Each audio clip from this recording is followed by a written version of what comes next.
บายดีพี่น้องเป็นไรพี่น้องเฮาสบายดีมันสุขบ่ขอบคุณพระเจ้าเนาะที่พวกเฮาได้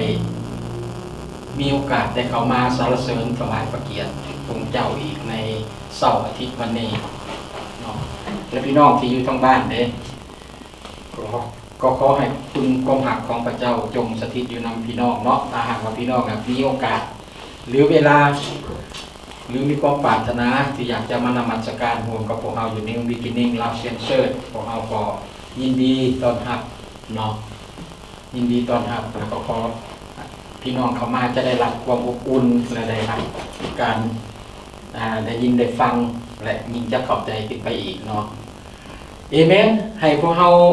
เข้ามาหาพระธรรมของพระเจ้าและก่อนที่เราจะฟังพระธรรมของพระเจ้าก็ขอให้พวกเราได้ก้มหัวหลับตาอธิษฐานขอการทรงนำเพื่อว่าพระเจ้าจะให้เราได้เข้าใจในพระคำของพระองค์เพื่อช่วยชีวิตของพวกเราเนาะสาธุการแด่องค์พระบิดาเจ้าผู้ทรงสถิตอยู่ในฟ้าสวรรค์ผู้เป็นเจ้าของทรัพย์ทุกสิ่งอยู่ในแผ่นดินโลกและแผ่นดินสวรรค์โอ้พระบิดาเจ้าข้ามุกน้อยขอบเดชคุณสำหรับวันเวลาที่พระองค์ได้ทรงประทานให้กับมุกน้อยขึ้นในวันนี้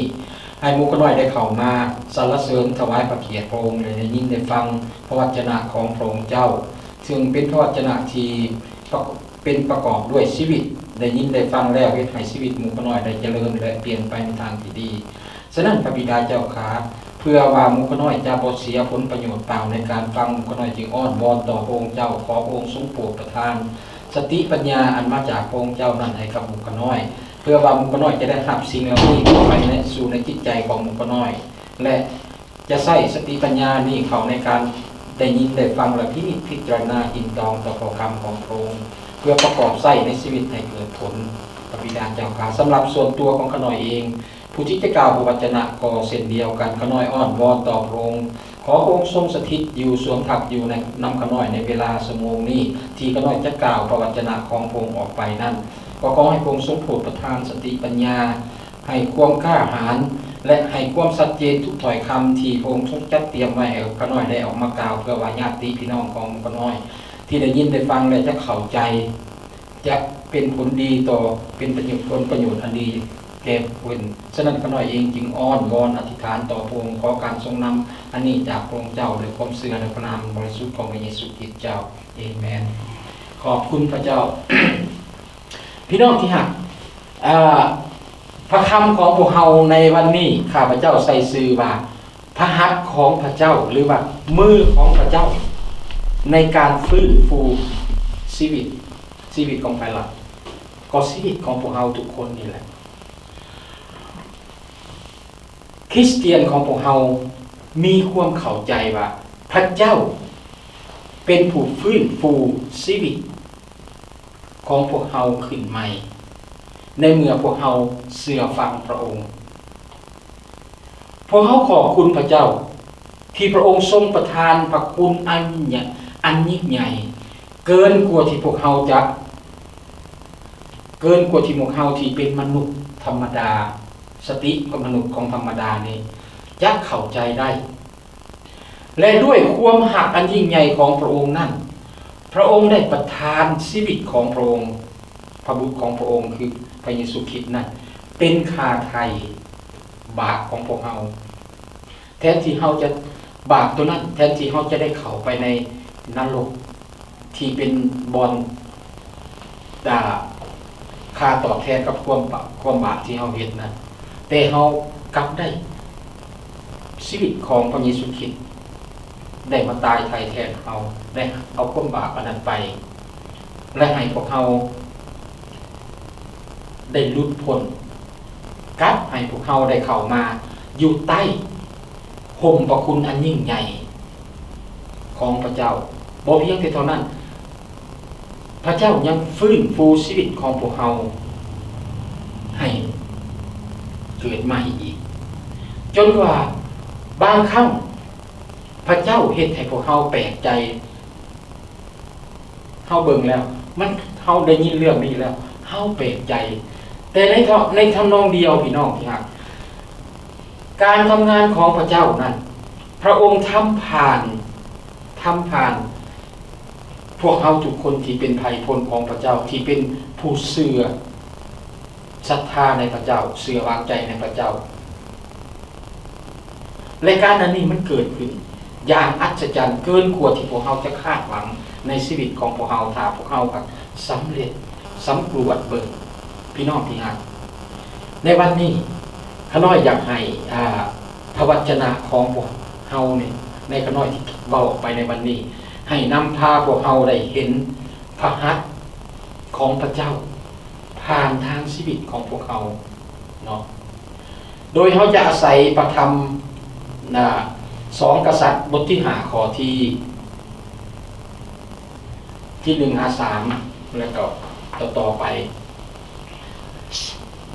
เขาจะเบิ่งชีวิตของคนนี้ของชายของคนนี้ของชายคนนี้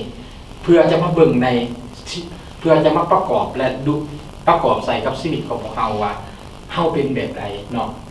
พี่น้องที่หักทามีพระคัมภีร์ให้พี่น้องเปิดไปเชิญชวนพี่น้องเปิดไปใน2 กษัตริย์บทที่5ข้อที่10ข้อที่1 5ข้อที่3ได้เว้าดังนี้นาอามานผู้บัญชาการทหารซีเรียเป็นบุคคลสำคัญและได้รับเกียรติอันสูงส่งจากเจ้าชีวิตแห่งซีเรียเพราะว่าพระผู้เป็นเจ้าได้ทรงให้เพิ่นเป็นผู้นำชัยชนะมาสู่กองทัพซีเรียเพิ่นเป็นนายทหารที่เก่งกล้าแต่เพิ่นเป็นขี้ทูตมีเทื่อหนึ่งเมื่อพวกซีเรียได้ไปต่อสู้กับพวกอิสราเอลพวกเขาได้จับเอาหญิงสาวคนหนึ่งมาเป็นคนใช้ของเมียของนาอามานมีเทื่อหนึ่งคนใช้ผู้นี้เว้าต่อนายหญิงของนางว่า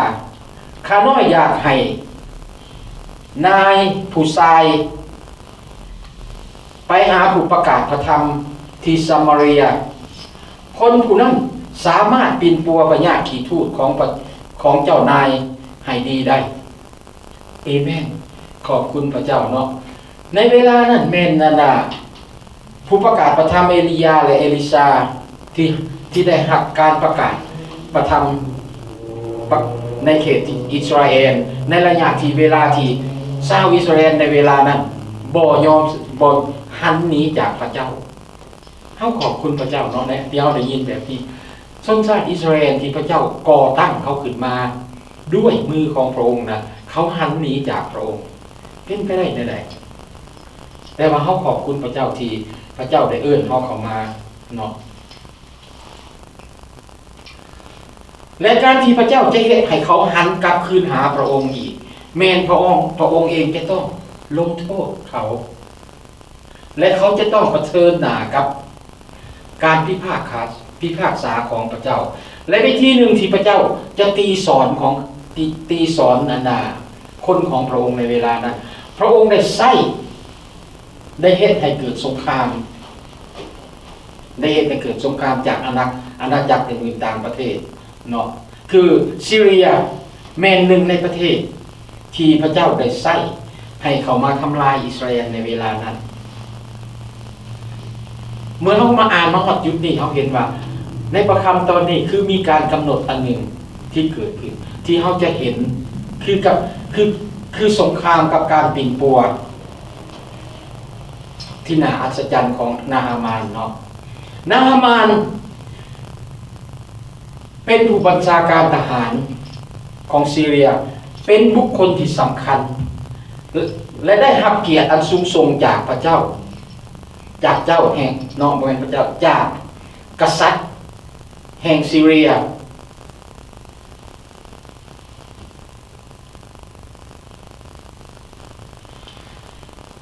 เขาเห็นอยู่ในบทนี้เขาเห็นสิ่งหนึ่งที่จะเกิดขึ้นเห็นให้คนของพระเจ้าได้เห็นพระหัตถ์ในเรื่องนี้ในเรื่องเหตุการณ์ตัวนี้เฮ็ดให้เฮาได้เห็นสีพระหัตถ์ของพระเจ้าได้เห็นพระหัตถ์ของพระเจ้าทำงานผ่านทางชีวิตของบางคนอยู่ในเรื่องนี้คือที่บ่มีเกียรติบ่มีชื่อเสียงและก็บ่ได้เป็นบุคคลสำคัญ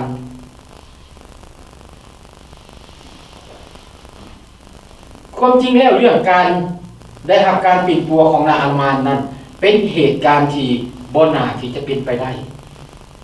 บ่น่าที่จะได้รับถ้าเฮาเบิ่งว่านาฮามานเป็นผู้ใดจิตใจของเราเป็นอย่างไร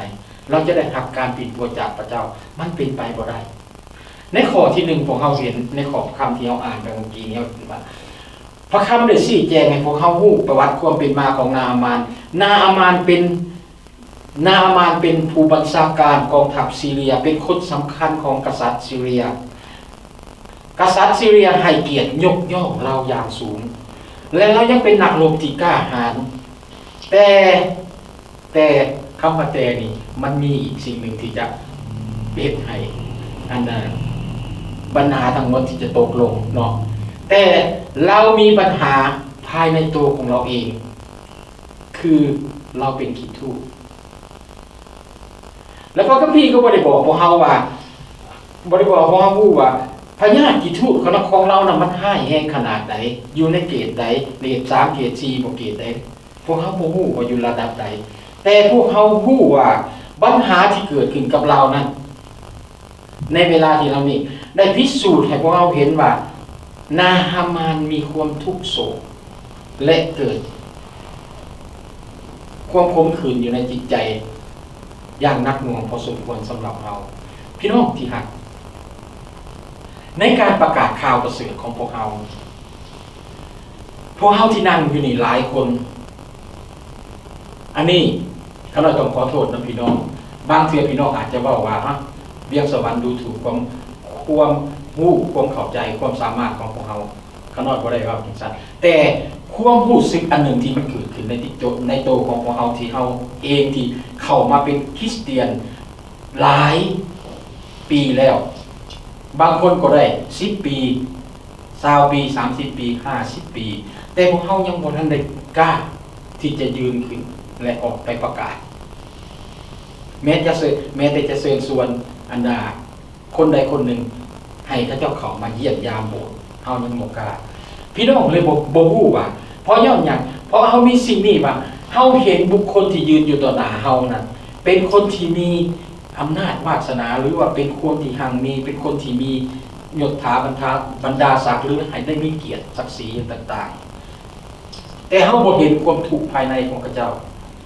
คือคนนี้ที่พระคัมภีร์ได้เฮาเห็นย่อมเห็นนี่นาฮามานเป็นนายทหารผู้ยิ่งใหญ่ได้รับเกียรติจากกษัตริย์แต่ว่าปัญหาที่ขัดเคืองในจิตใจที่เราช่วยตัวเองบ่ได้คือขี้ทู่เกิดขึ้นในจิตใจของเราทุกคนมีขี้ทู่ติดตัวเพราะเฮาทุกคนบ่ว่าจะเป็นแต่กษัตริย์ลงไปหาอัญญาคนขอทานนี่นะเมื่อหมดอายุขัยไปก็ปรารถนาที่อยากจะไปหาแผ่นดินสวรรค์ของพระเจ้าแต่เฮาซอกหาหนทางบ่เห็นแต่ขอบคุณพระเจ้าที่พระเจ้าให้มีพวกเฮาที่จะได้ช่วยคนเหล่านั้นแม่นบ่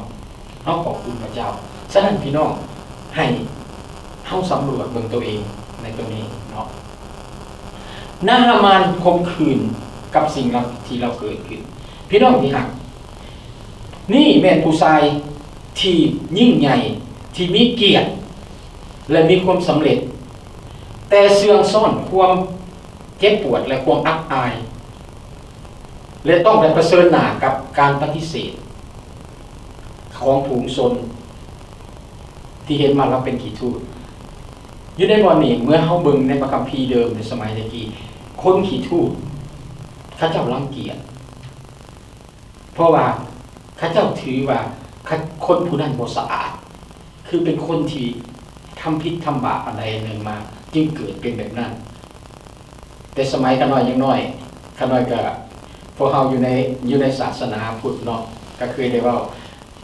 เคยไปดินน้ำครูบาอาจารย์ก็ไปเห็นนั่นเห็นนี่ว่าระวังบาปกินหัวที่กาสิกินหัวเด้อนะเฮาขึ้นในนั้นแหละแต่นาฮามานเราต้องถือความคมขืนเพราะว่าเราจะต้องถือจำแนกจากอาณาภักดิ์นำคนทำงานด้วยกันเนาะจะเห็นให้ชีวิตของเรามันน้อยใจและหมดหวังในการที่จะฟื้นฟูชีวิตขึ้นใหม่แต่ความหวังของนาฮามานนั้นแม่นมาพร้อมเฮาเห็นอีกข้อมูลตัวหนึ่งที่ ที่ได้บอกกับพวกเราในข้อที่2นะในพระคัมภีร์ได้บอกว่าครั้งหนึ่งชาวซีเรียยกทัพไปตีชาวอิสราเอลได้รับชัยชนะแล้วพี่น้องตัวนี้แหละเฮาเบิ่งดูเฮามัดไว้ในใจของเฮาสิ่งที่นาฮามานได้ไปเฮ็ดจริงอยู่นี่ถ้าการเป็นเหตุการณ์ถ้าเฮาเบิ่งสังรวมมันหนึ่งคือพระเจ้านำไปเพื่อตีสอนชาวอิสราเอลให้ชาวอิสราเอลกลับคืนมาหาพระเจ้าให้รู้จักขอความช่วยเหลือจากพระเจ้าแต่อย่างนี้เฮาเห็นว่านาฮามานไปตีได้รับชัยชนะและได้จับเอาหญิงสาวอิสราเอลคนหนึ่งไปเป็นทาสหับไส้ภรรยาของเราพี่น้องที่รักพวกเราลองวาดภาพเบิ่งสถานะการหับไส้ของนางนี่อีกตามความจริงแล้วนางเป็นอย่างนางเป็นเสลยเป็นหญิงเสลยคนหนุ่ม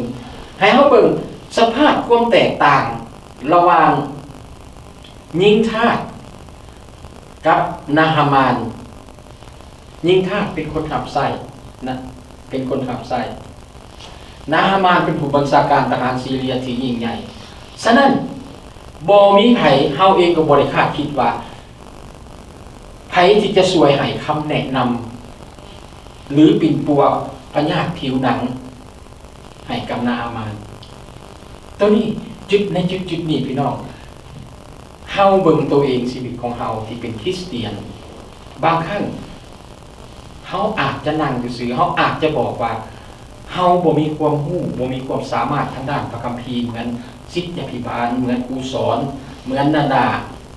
ผู้ประกาศธรรมอื่นๆเฮาจะบ่สามารถที่จะเฮ็ดสิ่งใดได้แต่นี่ถ้าเฮาเบิ่งในความเป็นจริงของพระเจ้าที่พระเจ้ากำลังเฮ็ดอยู่ในเวลานี้พระเจ้าใช้หญิงสาวคนนี้ให้ทำงานของพระเจ้าให้นางให้คำแนะนำ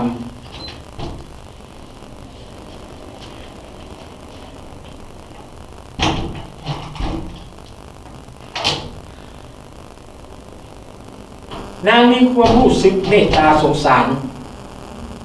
ผู้เป็นนายของนางจึงเว้ากับนายผู้เป็นผู้หญิงของเราผู้เป็นเมียของผู้เป็นภรรยาของนาฮามานว่าเราอยากให้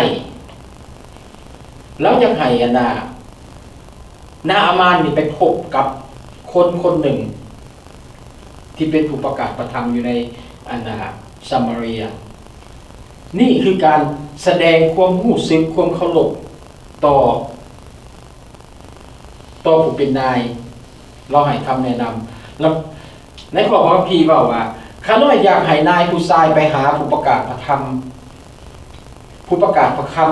ำที่ซามาเรียคนผู้นี้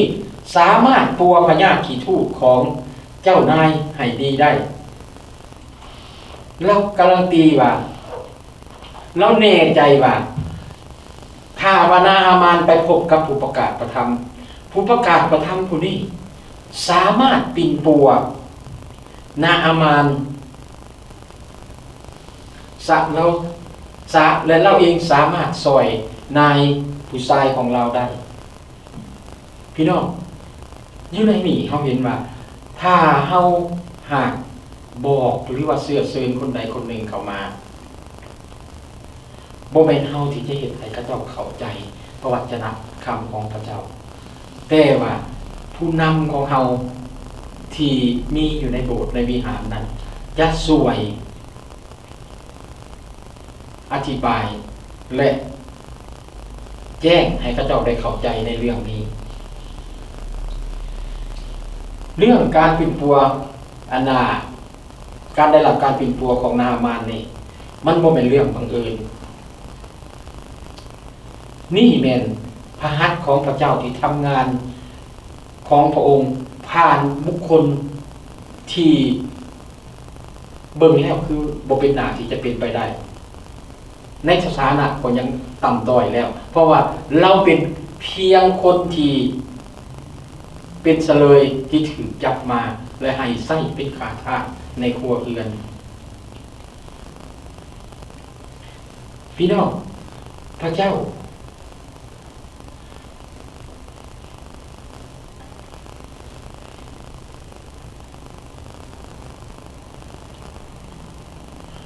าใส่ยิงคนนี้ซี่สองทางให้ภรรยาของนาอามานเห็นสองทางที่จะไปหาที่จะให้นาอามานได้รับการบีบตัวให้ไปหาผู้ประกาศพระธรรมสิ่งนี้พวกเขาบ่ควรเบิ่งว่าเป็นเรื่องแปลกบ่เป็นเรื่องแปลกพระคัมภีร์ของพระเจ้ายังบอกพวกเขาเสมอมาว่าพระเจ้ามักจะทำงานในคนที่อ่อนแอคนที่ถ่อมใจลงต่อพระองค์พี่น้องที่รักในการทำราชกิจของพระเจ้านั้นพระเจ้าบ่ได้จำกัดจำแนกพวกเขาพระองค์เห็นพวกเขาเป็นทัศนะที่ใส่ได้พระองค์บ่เคยเบิ่งพวกเขาว่าพวกเขาเป็นคนที่ใส่บ่ได้ให้พวกเขาเบิ่งค่าของตัวเองพี่น้องให้เบิ่งค่าของตัวเองเฮาเป็นคนที่มีค่าในสายตาของพระเจ้าพระเจ้าใส่เฮาได้มีแต่ตัวเฮาเองนี่ที่มองขาดความสามารถของพระเจ้าที่ใส่ไว้ในตัวเฮาอันตรายพี่น้องตัวนี้อันตรายมารมันกำลังใส่ตัวนี้แหละเพื่อว่ามันสิบ่ให้เฮาเน่งตีงบ่ให้เฮาเฮ็ดหยังมันจะให้เฮานั่งอยู่ซื่อๆไปโลดไปโบสถ์อันนั้นฟังโลดฟังพระเทศนานั้นแต่หูกับตามันปิดไว้ที่ให้เฮาเข้าใจฉะนั้นแหละพี่น้องก่อนจะเทศนาก็หน่อยจึงอธิษฐานขอพระเจ้าได้เอาสิ่งเหล่านั้นออกไปขอให้สติปัญญาของพระเจ้านั้นเข้าไปอยู่แทนเพื่อเฮาจะเข้าใจเห็นบ่และในทุกวันนี้พระองค์ก็ยังทำงานผ่านทางคนที่เฮาเบิ่งนั้นก็ว่าเป็นไปบ่ได้ถ้าได้ยินคำนี้พี่น้องเฮาสำนึกเลยว่าเฮาคือผู้หนึ่งอยู่ในที่นั้นที่พระเจ้าอยากใส่เฮาคือผู้หนึ่งที่พระองค์จะใส่เหมือนกับยิงอันนาเฉลยคนนี้ที่อันนันนาฮามานจับมานะแต่น่าเสียดายบางครั้งพวกเฮาแปลกใจเพราะพวกเฮาบ่เคยเห็นคุณค่าและบ่เคยเบิ่งแต่ว่าพอเฮาติดนิสัยตัวหนึ่งถ้าเฮาเบิ่งคนที่ว่าคนนี้เป็นตาไส้บ่ได้ถ้าไส้ไปก็เสียผลประโยชน์ซื่อๆเฮาเบิ่งฉะนั้นเฮาบ่เห็นแต่ในพระเจ้าในสายตาของพระเจ้าบ่ได้เบิ่งพวกเฮาเป็นนั้นพระเจ้าเบิ่งพวกเฮาว่าเป็นทัศนะที่ดีเพราะหยังพี่น้องในข้อที่ที่สำคัญที่สุดคือเมื่อพวกเฮาต้อนรับเอาองค์พระผู้เป็นเจ้าเข้ามาสู่ในชีวิตของเฮาแล้วพระเจ้าได้สร้างเฮาขึ้นเฮาเข้าสู่ขบวนการสร้างการวิวัฒนาการให้กลายเป็นคนใหม่ในพระคริสต์บ่แม่นเฮาเป็นคนเก่าฉะนั้นเฮาอย่ามองเบิ่งคุณค่าตัวนี้ถ้าเฮามองเบิ่งคุณค่าตัวนี้แล้วเฮาจะบ่เฮ็ดสิ่งเฮาจะบ่เดินกับเฮาบ่สามารถที่จะเดินไปทางหน้าได้เนาะส่วนหลายเฮาจะเป็นนั้นโอ้ยคนที่ใส่การบ่ได้เราจะเฮาเบิ่งมาเขาจะบ่มีโอกาสที่เฮ็ดสิ่งที่ดีๆได้แต่พระเจ้ากลับเบิ่งแต่ในที่แตกต่างพระเจ้าเห็นว่าเขาเป็นสิ่งที่ดีได้พระเจ้าเห็นเฮาว่าเฮาสามารถเว้าคำง่ายๆบอกกับคนว่าที่นี่จะวางบ่เชิญพยายามสร้างยามโบสถ์ของพวกข่อยได้แม่ง่ายๆถ้าเขามาเฮาก็ได้ประพรถ้าเขาบ่มาเฮาก็ยังได้ประพรอยู่เพราะเฮาได้ทำหน้าที่ของเฮาแล้วพี่น้องที่รักพระเจ้าใส่คนบ่ได้เลือกนะบ่ได้เลือกว่าทานครับข้าพเจ้าเป็นใดพระเจ้าพอใจและมีจุดประสงค์ที่จะใส่ของเรามันเป็นวิธีที่พระเจ้ารับประกันว่าพระหัตถ์เฮาจะเห็นพระหัตถ์ประคองพระเจ้าทำงานในชีวิตของเฮาถ้าเฮาหักเก็บตามคำแนะนำของพระเจ้า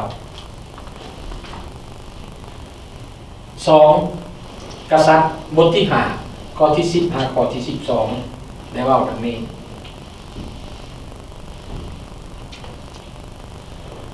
ฝ่ายเอลิซาได้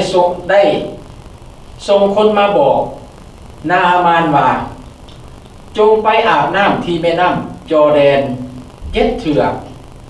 และเนื้อหนังของเจ้าจะสะอาดเป็นปกติแต่นาอามาน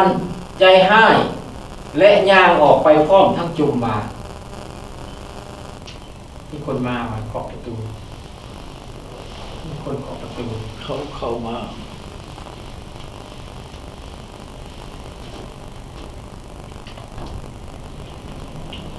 คอยคิดว่าอย่างหน่อยเพิ่นจะต้องมาพบข่อยและอ้อนวอนหาพระผู้เป็นเจ้าของเพิ่นโดยวางมือใส่เทิงขอเทิงบอนที่เป็นพญาให้เฮาดีสันดอกตามจริงแล้วแม่น้ำอาบานาและแม่น้ำอาฟาบาที่เมืองดามาเซก็ยังดีกว่าแม่น้ำในอิสราเอลนี่เฮาไปอาบน้ำแม่น้ำเหล่านั้นคงจะดีคงจะหายดีอยู่ดีแล้วเราก็หันหลังคืนไปด้วยความโกรธให้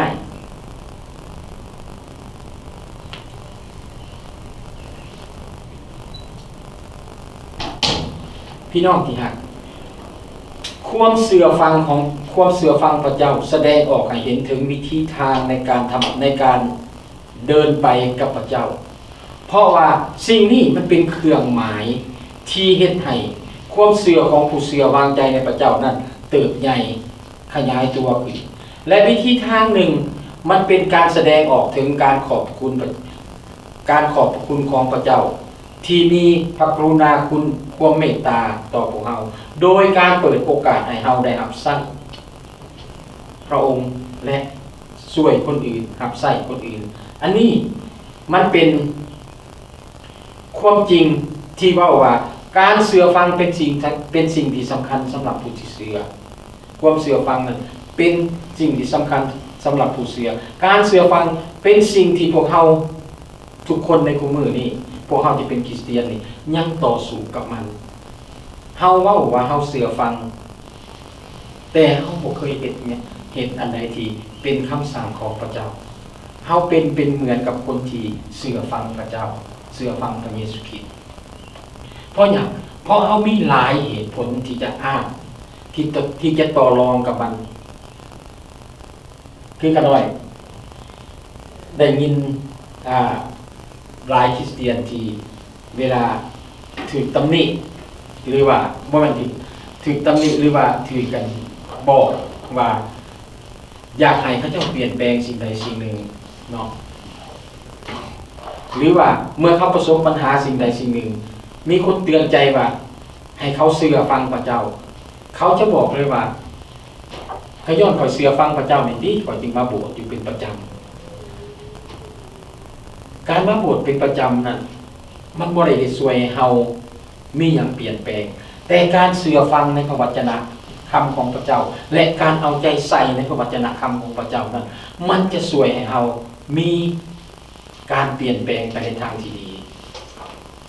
ฉะนั้นเรื่องนี้มันจึงเป็นสิ่งที่สำคัญและมันเป็นความจริงสำหรับผู้เชื่อการเชื่อฟังเป็นสิ่งที่พวกเรายังต่อสู้และต่อรองกับมันสำหรับเรื่องนี้เฮาเห็นนาอามานเราก็ต่อรองคือกันเราเป็นคนที่มีเกียรติมีเกียรติมีอำนาจมีความภาคภูมิใจเราดีใจกับสิ่งเหล่านี้พี่น้องที่ฮักเพื่ออยากให้พี่น้องได้เข้าใจพระคำข้อนี้ดีให้พวกเราลองกลับไปเบิ่งคืนที่ว่าเฮาเล็บไว้ข้อ4กับข้อ9ได้เว้าว่าเมื่อนาอามานเมื่อเราไปหากษัตริย์เอาหนังสือให้กษัตริย์ได้อ่านกษัตริย์อันนั้นอิสราเอลกษัตริย์อิสราเอลเกิดความน้อยใจแม่นบอก คือสิมาให้ข่อยปัวกี่ทูตข่อยบ่เป็นผู้ที่ปัวกี่ทูตนะ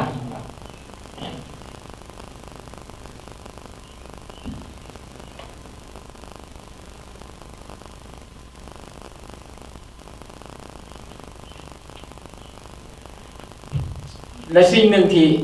ที่เกิดขึ้นกับอันนั้นนาฮามานเมื่อเราได้ยินจากคำบอกเราของอันนั้นคนใส่นะในการที่เราจะตัดสินใจที่จะไปหากษัตริย์ของซีเรียไปบอกกับกษัตริย์นั้นเราตัดสินใจหลายเพราะว่าอย่างเพราะเราเป็นผู้ที่มีอำนาจยิ่งใหญ่และเป็นเราเองที่นำทัพไปตีไปโจมตีกับเจ้าในเวลานั้นแล้วก็เอาคนใส่จนคนนั้นมาดังนั้นเมื่อจะกลับไปขอไปทางนี้มันโมเมนเป็นการที่ว่าเข้าไปด้วยอำนาจยิ่งใหญ่แต่เข้าไปขอให้ผู้ที่เขาทำลายเขาช่วยเหลือเขาให้ผู้ที่เขาทำลายเขาช่วยเหลือเขาฉะนั้นผู้ที่เดินทางไปกับเรานั้นเขาจะเกิดอย่างคือเขาจะต้องเกิดความผิดหวังเขาเกิดความผิดหวังว่าเขาสิไปนำเราหรือบ่ไป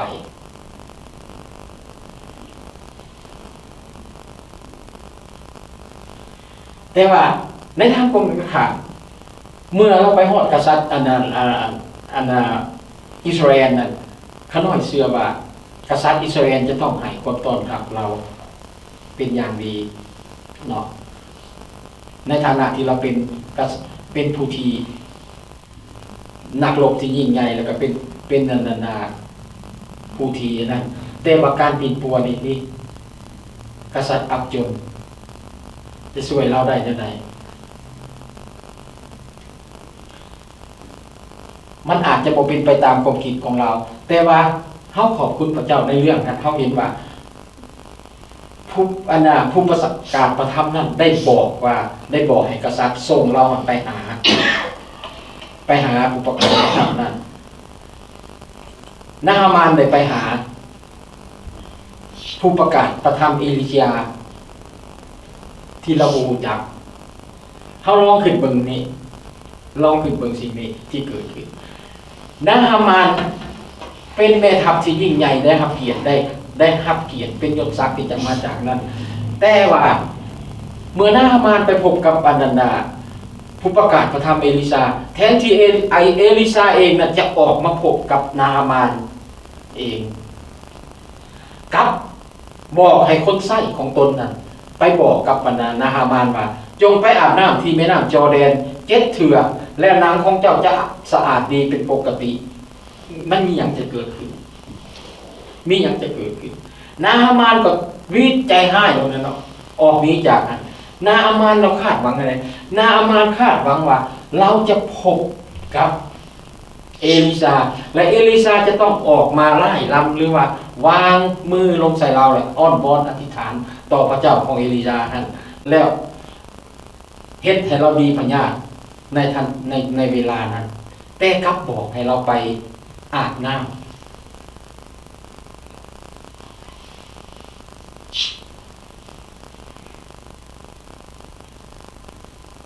มันผิดคาดหมายของเราจริงนั้นครับพี่น้องว่าเป็นอย่างนาฮามานจึงคาดหวังอย่างนั้นเพราะว่าใจของเรานั้นเรามีเกียรติมีศักดิ์ศรีเนาะเราจะลงไปในน้ำเปื้อนนั่นที่เป็นบอกนั่นมันเป็นไปบ่ได้เฮาเห็นอยู่บนไหนเฮาเห็นอยู่บนว่านาฮามานได้เปรียบเทียบแม่น้ำจอร์แดนใจกับน้ำที่แม่น้ำต่างๆที่อยู่ในซีเรียนั้นเอลิซาบอกให้เราลงไปลาดในน้ำแล้วเราก็สะอาดน้ำมันมีกี่ตมแทนที่ว่าเอลิซาตัวท่องบอกให้เราไปทำความสะอาดตัวของเราเองในบอนที่แม่น้ำที่สะอาดดีกว่าอันเนาะแต่ว่ากลับไปเบิ่งแม่น้ำจอร์แดนน้อยนี่มันเฮ็ดให้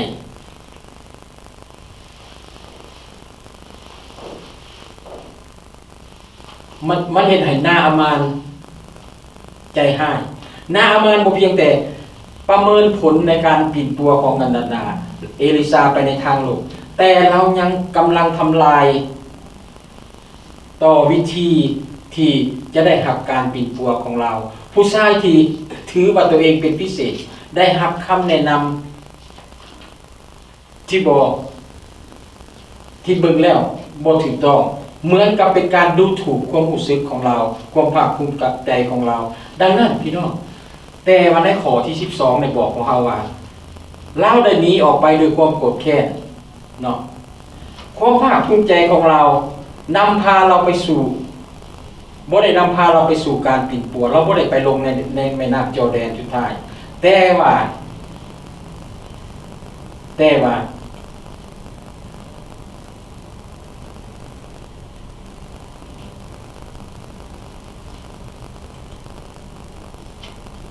ถ้า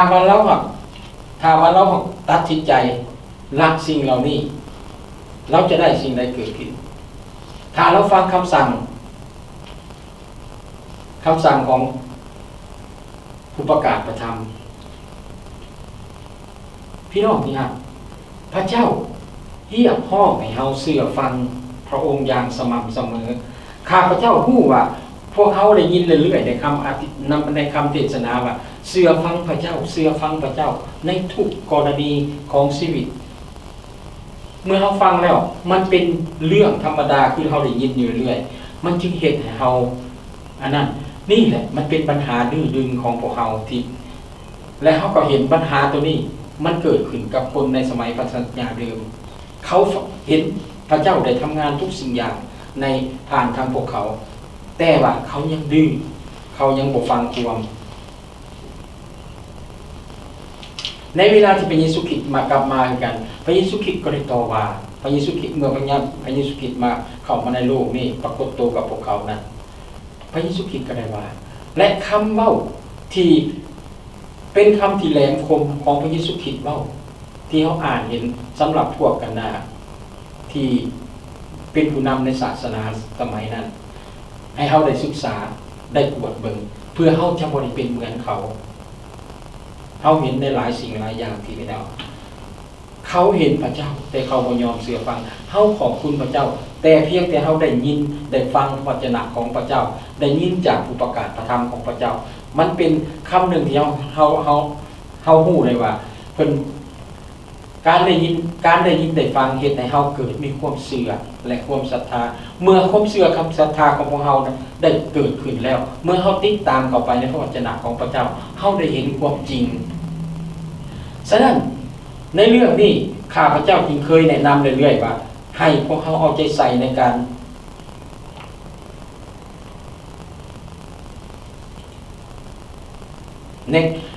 ได้ยินในการอ่านพระคัมภีร์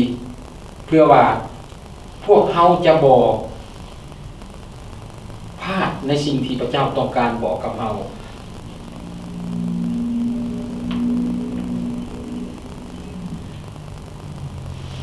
อย่าใส่ใจว่าเฮาฟังพระเจ้าแล้วคือการทำดีของเฮานั้นคือการฟังพระเจ้าอันนั้นมันเป็นขอแก่ตัว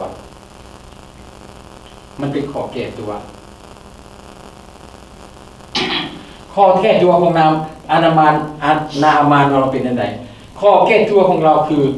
เราพราวเราภูมิใจในความเป็นของเราความเป็นตัวของเรา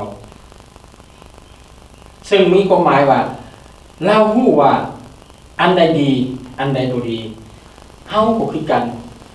เฮาเชื่อพระเจ้าแบบเดียวกันกับเราเชื่อเฮาเชื่อว่าเฮาเฮ็ดถูกเฮาบ่ได้เฮ็ดผิดสิ่งที่เฮาเฮ็ดประจำแต่เฮาบ่เข้าใจการเชื่อฟังพระเจ้าจริงๆนั้นคืออันใดเมื่อเฮามาโหมดเข้าถึงการเชื่อฟังการติดตามพระวจนะของพระเจ้าแล้วเฮาเครื่องใจนั่นยังแสดงว่าเฮายังไปบ่ทันได้ถึงเทื่อพี่น้องพวกเฮายังควบคุมความคิดของตนเองฉะนั้นมันจะเฮ็ดให้เฮาขับเคลื่อนออกจากการที่พระเจ้าจะเปลี่ยนแปลงในชีวิตของพวกเฮาการที่เฮาจะได้รับการเปลี่ยนแปลงในชีวิตของพวกเฮานั่นก็คือว่าเมื่อเฮาจดจ่อใส่กับคำสั่งของพระเจ้าบ่ว่าจะเป็นคำน้อยหรือคำใหญ่ ให้เฮาสุมใจใส่และเสือฟัง2กษัตริย์บทที่5ข้อที่14 57ได้เว้าดังนี้ดังนั้นนาอามานจึงลงไปแช่ในน้ำจอร์แดน7เทื่อตามที่เอลิซาได้บอกแล้วเนื้อหนังของเพิ่นจึงสะอาดเป็นปกติกับเนื้อหนังเด็กน้อยแล้วนาอามานพร้อมทั้งพวกติดตามทุกคนกลับคืนไปหาเอลิซาแล้วเว้าว่าเดี๋ยวนี้ข้าพเจ้าฮู้แล้วว่าบ่มีพระเจ้าองค์อื่นนอกจากพระเจ้าของอิสราเอลบัดนี้ขอทานจงรับเอาขะเนาะเอาของขวัญจากข้าพเจ้าด้วยเถิดแต่เอลิชาตอบว่าด้วยพระนามของพระผู้เป็นเจ้าผู้ทรงประสนอยู่ผู้ซึ่งข้าพเจ้ากำลังหับไส้อยู่ข้าพเจ้าจะบ่ยอมหับเอาของสิ่งใดหมดส่วนนาอามานก็เขี่ยวเข็นให้เพิ่นยอมหับเอาของยอมหับเอาแต่เพิ่นก็ปฏิเสธแล้วนาอามานจึงเว้าว่าถ้าท่านบ่ยอมหับเอาของขวัญจากข้าพเจ้าขออนุญาตให้ข้าพเจ้าเอาดินจากที่นี่เมื่อบ้านนำพอดีกับรอ2ตัวบรรทุกได้ขอดินอยู่ในอิสราเอลนั้นเอาเมื่อเพื่อว่าที่เอาเมื่อบ้านของนั้นของเราเมื่อซีเรียนำเมื่อเอาหลายบ่เอาแค่ที่ว่ารอ2ตัวบรรทุกได้เนาะเอาไปเฮ็ดหยังเพราะว่าข้าพเจ้าจะบ่ถวายเครื่องบูชาแก่พระอื่นนอกจากพระผู้เป็นเจ้าเท่านั้นนอกจากพระผู้เป็นเจ้าเท่านั้นอาเมนเฮาขอบคุณในพระคำเหล่านี้เนาะและก็เฮาเห็น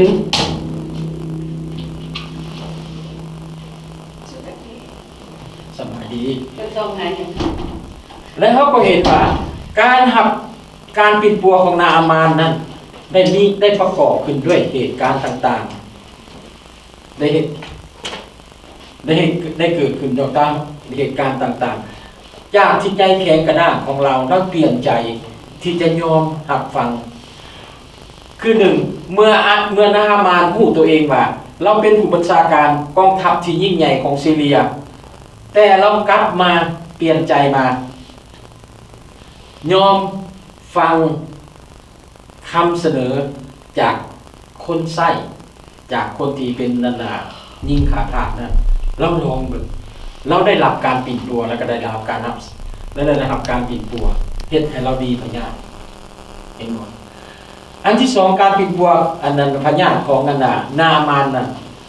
นาอามานไปหากษัตริย์อิสราเอลแต่ว่าการปิดปัวไม่ได้เกิดขึ้นกับนาอามานแต่ว่าเมื่อนาอามานถูกส่งไปหาผู้ประกาศประธรรมคนหนึ่ง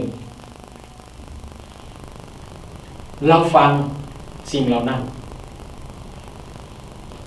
เราเฮ็ดให้เราได้รับการปิดปัวและที่สามเฮาเห็นว่าตัวนี้ที่เป็นสิ่งที่ยิ่งใหญ่ที่นาอามานยึดถือแต่ว่าเรายอมปลงลงนาอามานเรารู้ว่าเราเป็นคนสำคัญที่ซีเรียสำคัญที่ในซีเรียเป็นผู้หนึ่งที่ว่าเป็นแม่ทัพที่ยิ่งใหญ่ที่กษัตริย์ไว้เนื้อเชื่อใจในการนั้นแต่ว่าเราต้องยอมเพื่อเราจะได้รับการปิ่นปัวนั้นต้องยอมรับฟังข่าวจากคนไส้ของเอลิซาที่เป็นผู้ประกาศประธรรมที่ยิ่งใหญ่แล้วแทนที่จะออกมาพบเราเพื่อว่าจะให้เราได้เกียรติแต่เฮ็ดหยังให้คนไส้คนไส้ไปบอก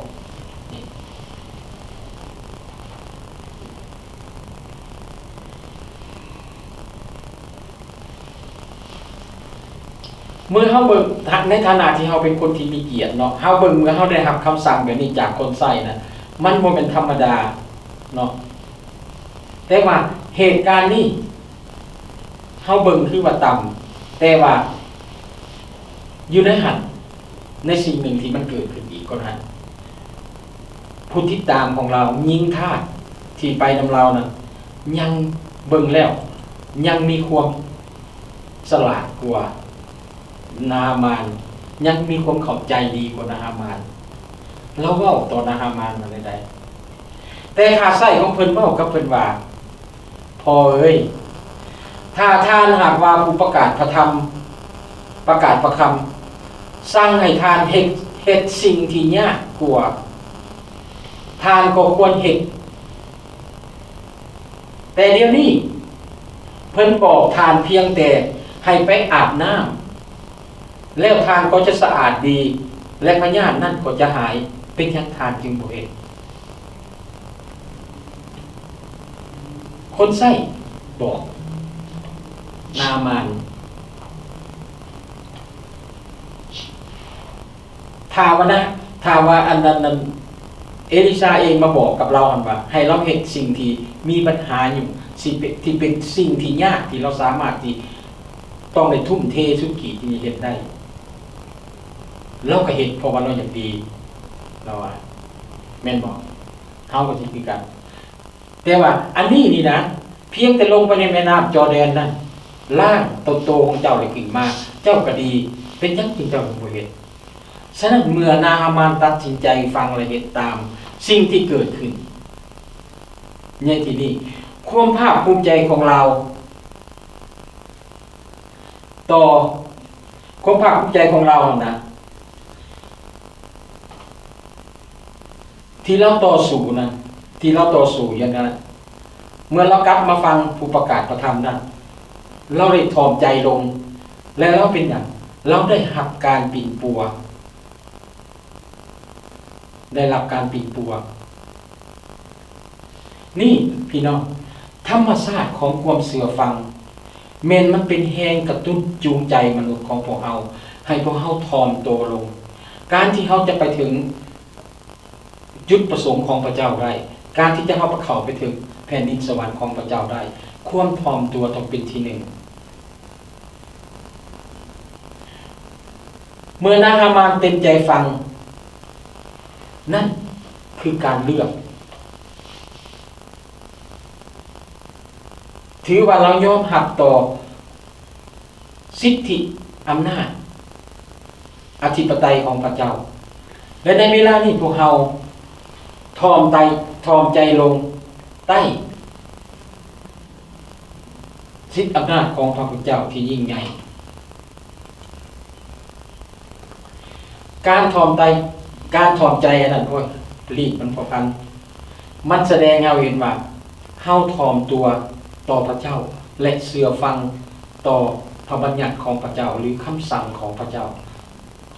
ดังนั้นในกรณีของนาฮามานนี่การเชื่อฟังของเรานำไปสู่การฟื้นฟูบ่เพียงแต่ว่าทางด้านร่างกายเท่านั้นแต่ทางด้านจิตวิญญาณอีกในพระคำ4เอาเห็นการฟื้นฟูทางด้านร่างกายของเรามันเป็นจังได๋เราได้รับการปิ่นปัวในทันทีที่เราลงไปล่างโตของเราอยู่ในแม่น้ำจอร์แดนเราขึ้นมาพยาธิทูตได้หายไปจาก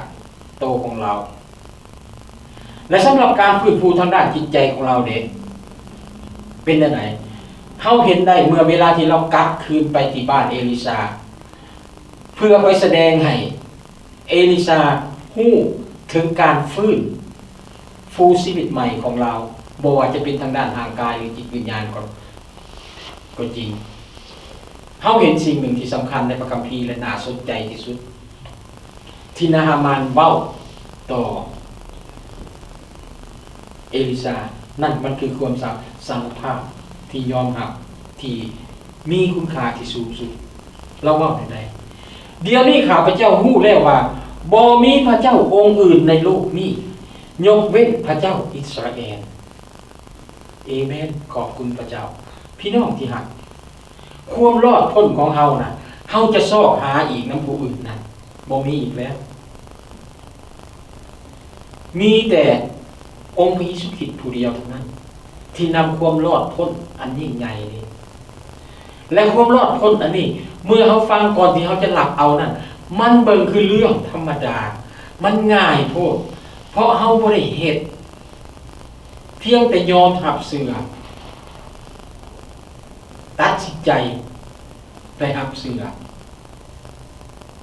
ก้าวเข้ามาเอาพระเยซูคริสต์เข้ามามันเบิ่งขึ้นง่ายๆนาฮามานเห็นคุณค่าตัวนี้นาฮามานเห็น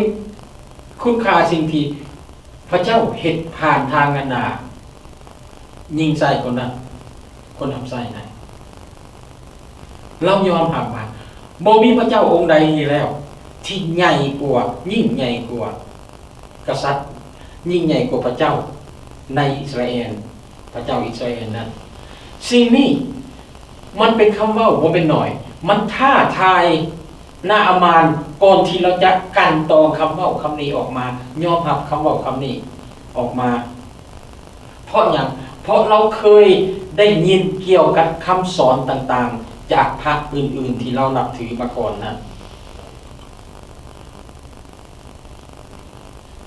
ในที่นี้มันแสดงให้เห็นว่านาอามานตัดสินใจที่ถูกต้องเกี่ยวกับพระเจ้าเราเห็นพระหัตถ์ของพระเจ้าทำงานในชีวิตของเราพระเจ้าของอิสราเอลเป็นพระเจ้าองค์เดียวนาอามานได้แสดงให้เห็นความจริงใจที่เราได้รับการฟื้นฟูในชีวิตของเราใน3ทางอันที่1เราพูดจักพระคุณของพระเจ้าบุญคุณของพระเจ้านาอามานแสดงความรู้กตัญญูโดยการที่เราบอกให้เอลิซาให้รับเอาเรารู้จักว่าพระเจ้าเป็นผู้ที่ยิ่งใหญ่จริงช่วยทุกอย่างฉะนั้นข่อยเห็นแล้วให้เจ้ารับเอาซะของควรที่ข่อยนำมาเพื่อจะให้เรานี้พี่น้องที่รักเส้นเดียวความกตัญญูสำหรับการฟื้นฟูในชีวิตของพวกเรานั้นให้พวกเราเห็นเส้นเดียวกันกับอันนี้กับเอลิซารับใช้พระเจ้าและก็รับใช้คนอื่นเห็นบ่โดยที่บ่ได้หวังผลจริงนาฮามานอยากให้สิ่งเหล่านั้นเพื่อตอบแทนในแสดงให้เห็นถึงการรู้บุญคุณของเราและอันที่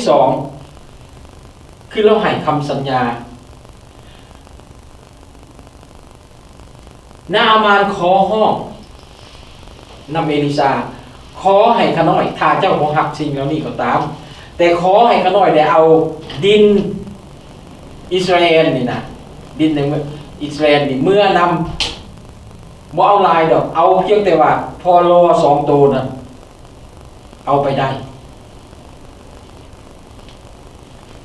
นี่แสดงให้เห็นถึงความปรารถนาและความมั่นใจในคำสัญญาของตัวเองต่อพระเจ้าเส้นเดียวพระเจ้าอยู่พระเจ้านำพาอยู่ในชีวิตของพวกเราพระองค์นำพาพวกเราในเข้าไปในเส้นทางที่คับแคบที่หลายคนบ่อยากเดินแต่ในการเดินไปนั้นเป็นยังพวกเขาจึงไปได้พวกเขาไปได้ย้อนพวกเขาให้พระเยซูคริสต์เป็นที่1ในจิตใจของพวกเขานะนาฮามานถึงว่าเป็นว่าในขนบธรรมเนียมแผ่นดินที่เราอยู่นั้นเราบ่นับถือพระเจ้าองค์นี้แต่เราขอดินส่วนหนึ่งที่ไปนำเพื่อเราเนี่ยเพื่อเราจะไปถวายเครื่องบูชาเราจะบ่ถวายเครื่องบูชาให้กับพระอื่นอีกต่อไป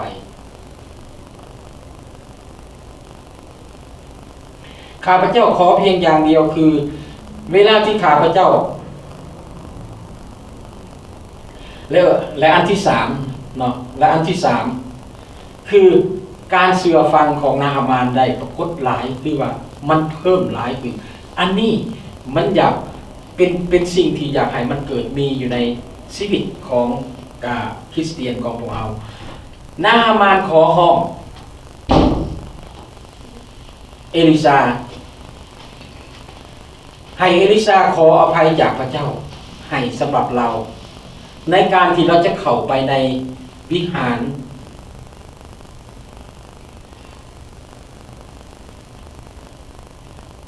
ในวิหารเพื่อว่าเราจะบ่ได้เราต้องการอยากให้ความที่ว่า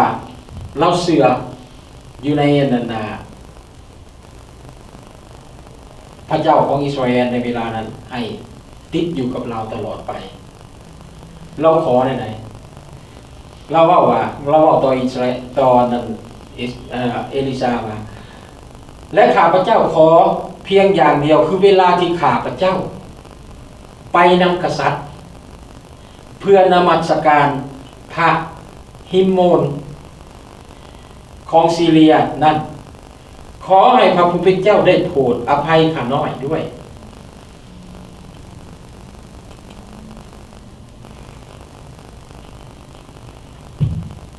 ในบางครั้งคริสเตียนของพวกเรายืนยันตัวเองหรือว่าทำเฮ็ดให้ตัวเองเฮ็ดสิ่งใดสิ่งหนึ่ง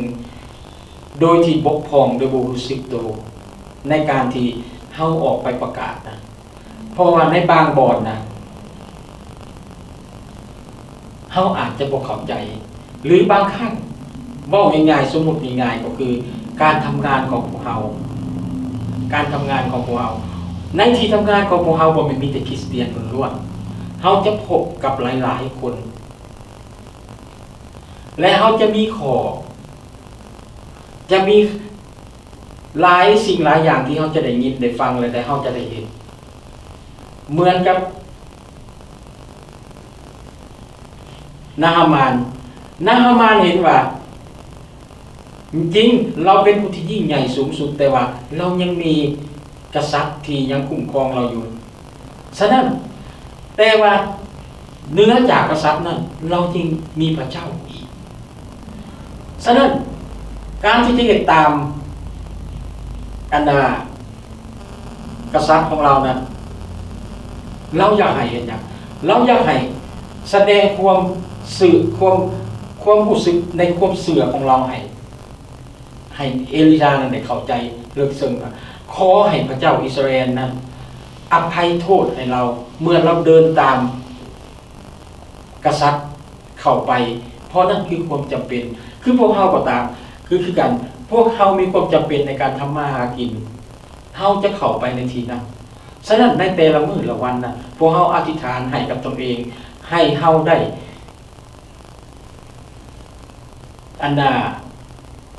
ไม่ยัง represent ตัวเองนะแสดงตัวเองให้เป็นคนของพระเจ้าโดยที่บ่แม่นว่าโดยที่ว่าเฮา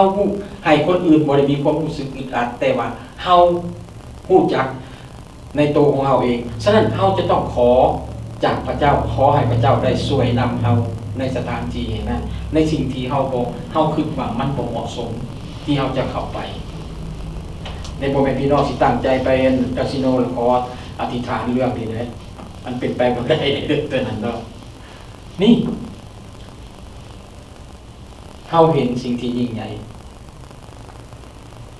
พี่น้องที่รักการที่พระเจ้าจะฟื้นฟูชีวิตฝ่ายจิตวิญญาณของพวกเฮาและแรงจูงใจที่จะนำพาพวกเฮาไปถึงสิ่งเหล่านี้และการที่พระเจ้าจะตอบสนองในการฟื้นฟูของพวกเฮานั้นคือพวกเฮาต้องเชื่อฟังพวกเฮาต้องถ่อมตัวลงเฮาเห็นในนาฮามานในชีวิตของนาฮามานชีวิตของเฮาหลายๆคนในปัจจุบันเดี๋ยวนี้ก็เป็นอย่างนี้พวกเฮาอาจจะเป็นคนที่มีฐานะดีมุสันเฮาก็ได้ดีกรีเป็นขั้นด็อกเตอร์บางคนหรือว่าบางคนเขาอาจจะเป็นคนที่มีฐานะห่างมีรายได้สูงแต่ว่า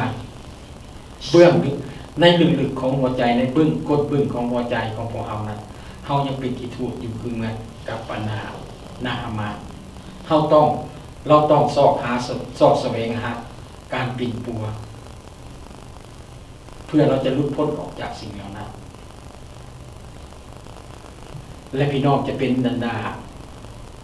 พี่น้องเฮาคนใดในจะเป็นยิงทาสคนนั้นยิงหับใส่คนนั้นที่จะให้ในคำแนะนำกับผู้ที่เขาเฮาเบิ่งเขาว่าเขาเหนือเฮาทุกอย่างแต่เฮาเห็นว่าเขายังขาดบางสิ่งที่เขาโหยหาในชีวิตเขาบ่เคยมีความสุขเฮาเห็นได้อยู่บนไหนเฮาเห็นได้อยู่บนว่าเขาพยายามที่จะซอกหาโหยหาทุกอย่างเขาไปในบ่อนใดบ่อนหนึ่งบางคนก็ออกจะต้องโหยหาที่จะมีเกียรติชื่อเสียงจะแสดงสาระตัวเองให้ว่าค่อยนะครับค่อยต้องมีคนสรรเสริญว่าค่อยด็อกเตอร์เจ้าเป็นด็อกเตอร์จังห้องเข้าห้องก็โอ้ยจะไหนสบายดีด็อกเตอร์หรือว่าอะไรก็ด็อกเตอร์เนาะเขาสอบแสวงหาแต่ว่าเมื่อกลับไปแล้วสิ่งที่เขาบ่ได้ก็คือว่าเขายังขาดพระเจ้าอยู่เขาบ่ได้และคนที่จะให้เขาพบกับพระเจ้าได้ที่เขาจะเป็นคนหับใส่คนเขาจะเป็นผู้นั้นบอกพี่น้องให้เขาลองพิจารณาเบิ่งถอยพระคำของพระเจ้าในวันนี้และสรรเสริญตัวเองในชีวิตผ่านมาของพวกเราในการเป็นคริสเตียนจนมาถึงเท่าทุกวันนี้เขาอยู่จุดใด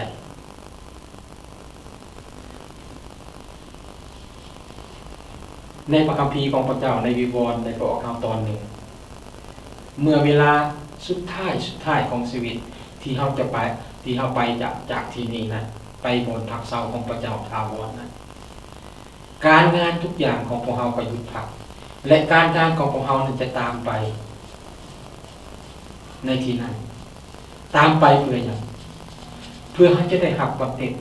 คำย่องย่อจากพระเจ้าในการดำเนินชีวิตอยู่ในโลกนี้ฉะนั้นพี่น้องอยากบอกได้นี่ว่าทุกสิ่งอย่างในการกระทำของเฮาในชีวิตนี้บ่ว่าจะเป็นอันดีหรืออันบ่ดีมันจะตามเฮาไปในเวลาสุดท้ายของชีวิตขอพระเจ้าอวยพรสัตย์การเต็มพระบิดาเจ้าขอบพระคุณพระองค์สำหรับพระวจนะของพระองค์ที่พระองค์ได้ทรงเปิดเผยให้มุขน้อยได้เห็นในวันนี้และให้มุขน้อยได้นำไปพิจารณาในสิ่งเหล่านี้พระบิดาเจ้าขาขอพระองค์ทรงโปรดประทานบรรจุถอยความทุกอย่างที่พระองค์ที่มุขน้อยได้ยินในวันนี้ใส่ในจิตใจของมุขน้อยเพื่อให้มันได้กึกก้องในจิตใจและให้มุขน้อยได้หำเพิงและพิจารณาเพื่อว่ามุขน้อยจะได้รับการซอยเหลือจากพระองค์เพื่อมุขน้อยจะได้เห็นมือของพระองค์ทำงานในชีวิตของมุขน้อยที่จะพื้นฟูชีวิตของมุขน้อยให้ขึ้นใหม่ให้เป็นเหมือนกับองค์พระเยซูคริสต์ดังนั้นมุขน้อยเองจึงอ้อนวอนต่อพระองค์อธิษฐานโดยความเชื่อโดยพระนามอันบริสุทธิ์ของพระมหาเยซูคริสต์เจ้าเอเมนขอบคุณพระเจ้าขอพระเจ้าอวยพรเนาะ